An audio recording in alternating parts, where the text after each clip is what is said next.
তোমার স্বামী যে কত কষ্ট করে তুমি যদি দেখতা, জীবনে স্বামীর সাথে চোখও গরম করে তুমি তাকাইতা না। তুমি মনে করছো সন্ধ্যাবেলা তোমার স্বামী টাকার বান্ডিল নিয়ে মার্কেট করে হাজির, তোমার স্বামী রিক্সাওয়ালা, ড্রাইভার, শ্রমিক, তোমার স্বামী চাকরি করে, ওখানে কত কষ্ট, কত মাঝে মাঝে ঝগড়া করে, কত কিছু বকা বাদ্য শুনে। একমাত্র কারণটা কি মা? তুমি বুঝলা না, তোমার স্বামী তার জন্য এত কষ্ট করতো না।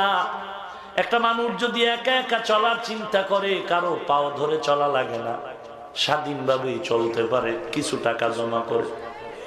কিন্তু তোমার স্বামী এত কষ্ট করে কেন? মানুষের গালি শুনে, কত গালি, কত ঝগড়া, কত সময় মারপিট হয়। শুধু একমাত্র কারণ আমার এই কষ্টের কামাই